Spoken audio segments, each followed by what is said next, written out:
Pakistan has appointed little-known Senator Anwar-ul-Haq Kakar as caretaker Prime Minister to steer the nuclear-armed nation through an economic and political crisis until a new government is elected. Kakar was named the caretaker Prime Minister yesterday by opposition leader Raja Rais Ahmed following a meeting with outgoing Premier Shehbaz Sharif.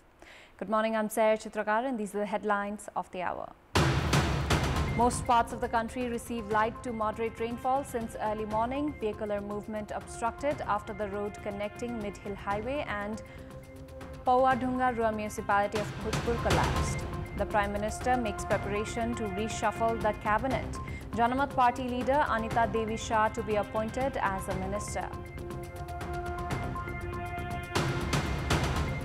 Argentines preparing to go to the polls today as the country heads to the primary election. The ruling Peronist coalition facing a strong challenge by the conservative opposition. And Cristiano Ronaldo scores a brace to win his first silverware with Al Nassr, beating Al Hilal 2-1 in the final to win the Arab Club Champions Cup.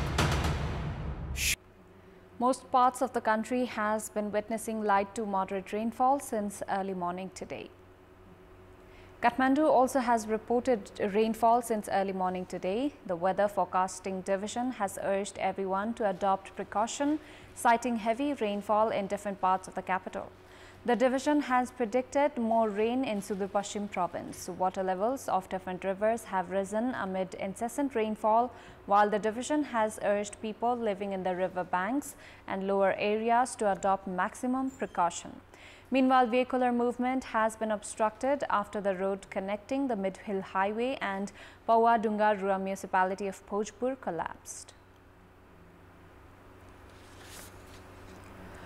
Prime Minister Pushpa Kamal Dahal has made preparation to reshuffle the cabinet. Premier Dahal has geared up to include Janamat Party in the government. Leaders of Janamat Party has said that oath-taking ceremony will be held today itself. However, the ministry has, in fact, that is to be handed over to the party, has yet to be finalized. The party has recommended Anita Devi Shah for the ministerial post and submitted it to the Premier.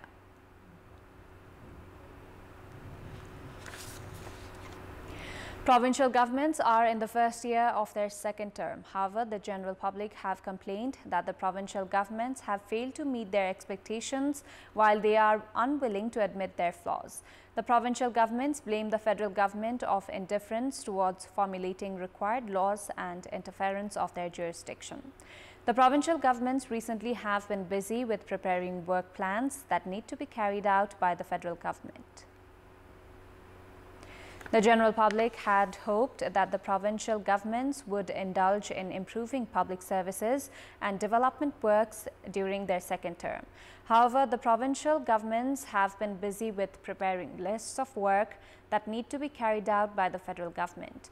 As per the legal provision, education, electricity, irrigation, water resources, forest, communication, trade, mines and agriculture, among other sectors, fall under the jurisdiction of the provincial governments. The provincial governments have been facing difficulty amid lack of jurisdiction for land acquisition, which has prevented the authorities from constructing buildings and projects.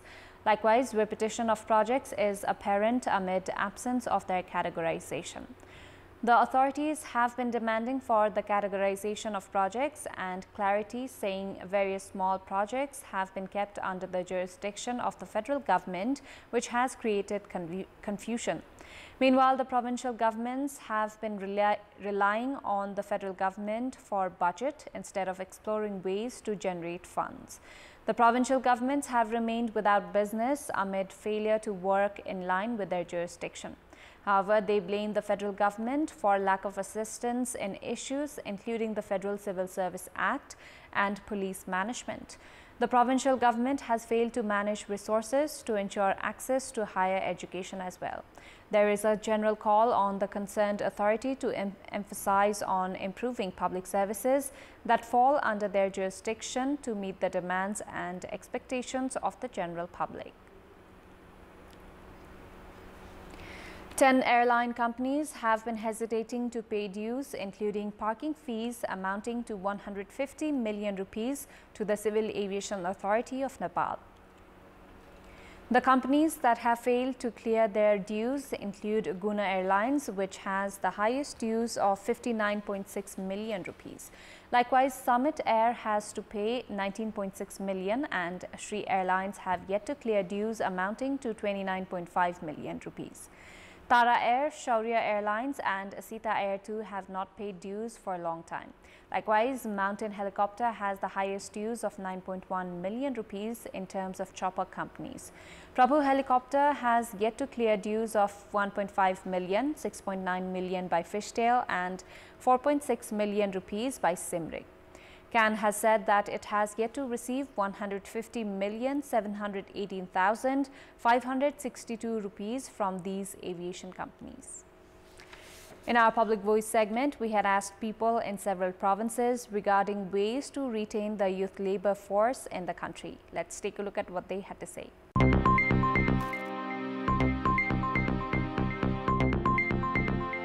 स्टार्टअपहरु गर्नलाई सरकारले सहुलियत रूपमा लोनहरु दिने हो भने मेन्टरशिप दिने हो भने चाहिँ युवाहरु चाहिँ नेपालमै बस्दै सरकारले अब प्राविधिक शिक्षातर्फ ध्यान दिनु पर्यो अनि त्यही अनुसारको रोजगारीको सृजना गर्नु पर्यो अध्ययन सँगसँगैको चाहिँ रोजगारीको सृजना गर्नु पर्यो दक्षता अनुसारको जागिरहरु पाए भने मान्छे विदेश दिन बाध्य हुँदैन उचित रोजगारीको अवसरहरु पनि ल्याउन जरुरी छ यो देशमा सहज रूपले आफ्नो पेशा व्यवसाय गरी खाने वातावरण चाहिँ बनाउन जरुरी छ विदेश गएर भाडा माझ्यो भने पैसा पाइन्छ भन्ने मान्छेको चाहिँ मनस्थिति भएर नै सबैजना अहिले विदेश जान थाल्नु भएको छ दक्षता अनुसार युवाहरुलाई काम दिन पर्यो युवालाई उचित रोजगारीको कार्यक्रम ल्याउन पर्यो उत्पादनमूलक संस्थाहरु फ्याक्ट्रीहरु तपाईको राज्यले व्यवस्था गर्नु पर्यो सिपमूलक शिक्षा सिकाएर प्रत्येकलाई आत्मनिर्भर बनाउनु पर्छ युवाहरुलाई कृषि र पशुपालनमा जोड्नु पर्दछ उनीहरुलाई स्वरोजगार बनाउने कर कारखानाको सृजना गर्नु पर्यो स्थानीय तहले तालिमहरुको व्यवस्था गरेर स्वदेशमै रोजगारी पनि दिन सकिन्छ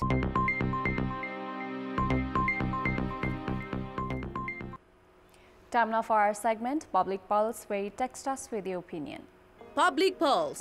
Here's the question: why has the trend of parties saving their leaders involved in controversies increased? The options are A, lack of ethics, B, ignoring good governance, and C, protecting their leaders. Voting is on. Type NEWS, select your option A, B or C and send it to 34001 to share your opinion with us. Time now for international update.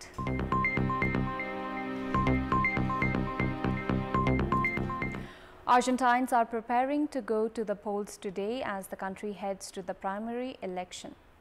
On Friday, the National Electoral Directorate and the Argentine Post Office began the intricate logistics, which comprises more than 16,000 vehicles in order to transport approximately 106,000 ballot boxes among 17,000 locations across the nation.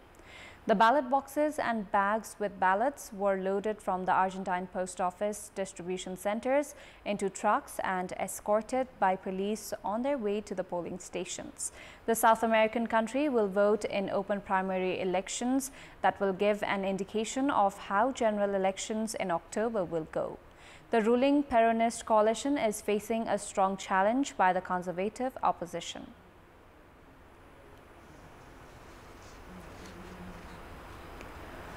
Palestinian officials welcome first Saudi Arabia ambassador. The ambassador's appointment occurred while the U.S. is looking to normalize Israeli-Saudi relations. Palestinian officials welcomed their first Saudi Arabian ambassador even as the kingdom mulls over establishing formal diplomatic relations with Israel. Palestinian President Mahmoud Abbas's diplomatic advisor, Majdi Al-Khalidi, received a copy of the credentials of Ambassador Naif Al-Sudairi as a non-resident envoy in Jordan on Saturday, according to Palestinian news agency Wafa. Al-Sudairi, the kingdom's current ambassador to Jordan, will also serve as Consul General in Jerusalem. Al-Khalidi said the occasion is an important step that will contribute to further strengthening the strong brotherly relations that bind the two countries and the two brotherly peoples, Wafa reported. The French Secretary of State in charge of the sea blamed human traffickers after 6 people died when a migrant boat trying to cross the channel from France to Britain capsized yesterday. Nearly 60 migrants were saved by French and UK rescue boats and brought to French or British shores, and search and rescue operations were ongoing, the Maritime Prefecture said.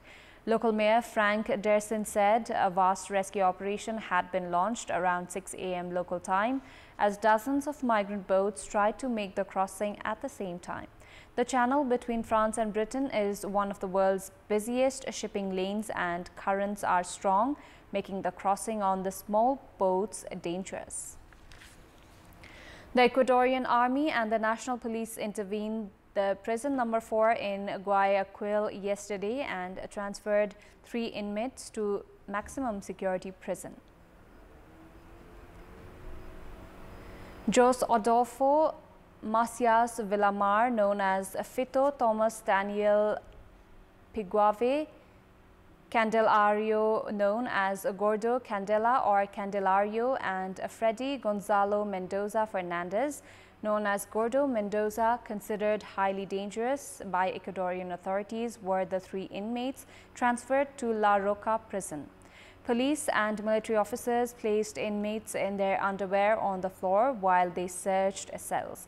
According to a police statement, authorities seized marijuana, cocaine, ammunition, fireworks, mobile phones, and unauthorized electrical appliances. The operation involved 3,600 security personnel. This is the 5th intervention in the country's prisons since the establishment of a state of emergency in the prison system on July 24, the authorities' statement reads. Tens of thousands of Israelis protested in Tel Aviv yesterday for the 32nd week in a row against the governing coalition's planned judicial hall, which would see the highest court stripped of much of its powers. Critics of the government's judicial hall see the Supreme Court as the last check on an executive working in lockstep with the legislature in a country that has no written constitution, only basic laws that can easily be amended. Proponents of the legislation say it restores balance to the branches of government. The planned judicial overhaul has sparked a national protest and criticism at home and abroad. Netanyahu is on trial in 3 graft cases, has further fueled worries at home and abroad for Israel's democratic health. He denies any wrongdoing and any link between his trial and the justice reforms he seeks. Last month, the coalition passed legislation that removed the court's power to strike down government actions based on the action being classified as unreasonable. Sports News. Australia's Alex de Minaur overcame blustery conditions to secure a breakthrough 6-1, 6-3 victory over Spain's Alejandro Davidovich Fokina at the Canadian Open yesterday and reached the first Masters 1000 final of his career.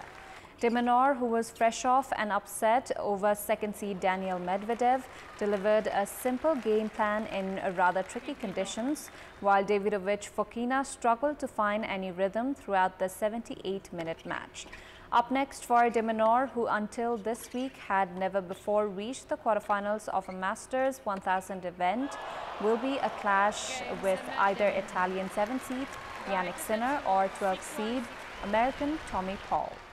De Minaur wasted no time setting the tone against Davidovich Fokina as he broke the Spaniard twice on his way to a 5-1 lead before serving out the opening set on his first opportunity. The 24-year-old Australian maintained the pressure as he broke Davidovich Fokina 4 times to build a 5-2 lead in the second before sealing the match with his 7th break. Jessica Pegula beat world number 1 Iga Swiatek 6-2, 6-7, 6-4 yesterday to reach the Canadian Open final in Montreal, where she will face either Elena Rybakina or Ludmila Samsonova. American world number 3 Pegula, playing in her 3rd consecutive Canadian Open semi-final, broke Swiatek's serve 11 times and managed her way through the big moments of the match better than the 4 times Grand Slam winner.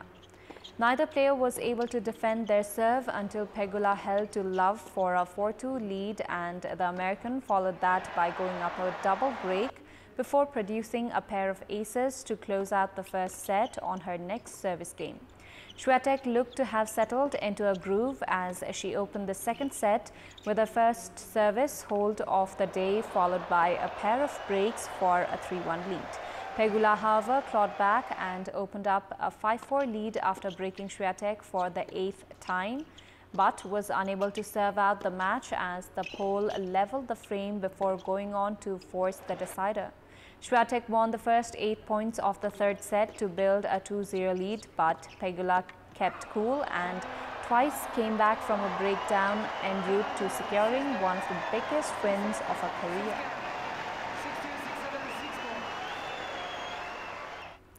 Before wrapping up, here's a look at the top stories once again. Most parts of the country received light to moderate rainfall since early morning. Vehicular movement obstructed after the road connecting Mid-Hill Highway and Pauadunga Rural Municipality of Bhojpur collapsed. The Prime Minister makes preparation to reshuffle the Council of Ministers. Janamat Party leader Anita Devi Shah to be appointed as a minister. Argentines preparing to go to the polls today as the country heads to the primary election. The ruling Peronist coalition facing a strong challenge by the conservative opposition. And Cristiano Ronaldo scores a brace to win his first silverware with Al Nassr, beating Al Hilal 2-1 in the final to win the Arab Club Champions Cup. That's all for the moment. Thank you for watching. Good day.